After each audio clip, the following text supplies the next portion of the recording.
Once, there was a big lion pulling in the forest.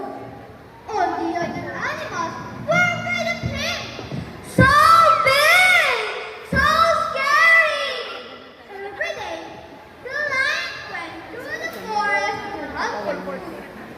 The animals tried to hide from him, but the lion overtook one and killed him.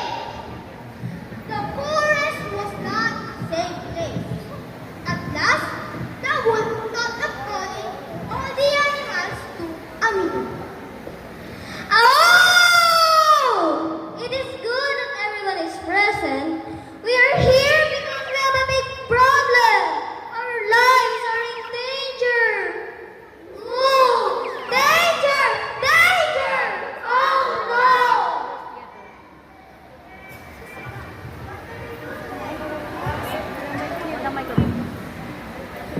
What can we do to save ourselves from the lion? He eats one of us every day.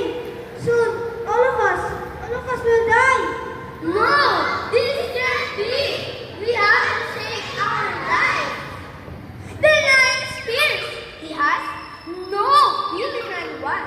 I remember that day I left my little phone alone. When they came back, the little one was gone. What shall we do? The lion is running. He roars to the ground. The lion is hiding. That is why the lion is hiding. The lion's sharp claws can tear us to pieces. He can climb a tree with his strong claws and his teeth are very sharp.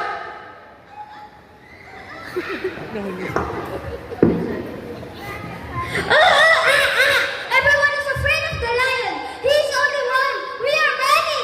Can we not stop him from killing us? If we don't plan well, then we will all die. Why don't we think hard and talk about the matter? What do you suggest? Everyone must think of a plan. Then we shall decide what the best is. We agree. We agree. Let's think of a good plan. The animals thought and thought. Many gave suggestions.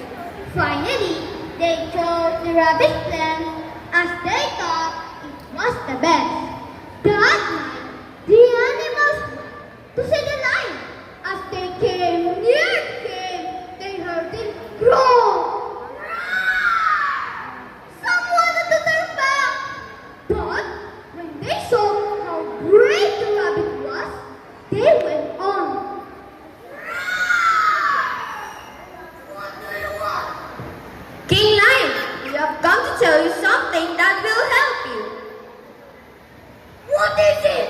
We know you're the king of the forest, but you must stop eating the animals.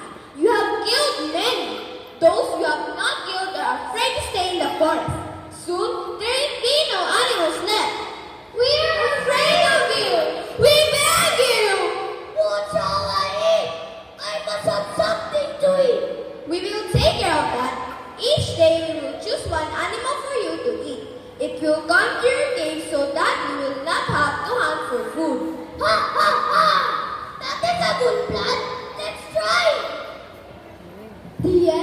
The animals carried out their promise to the lion. Each day they sent one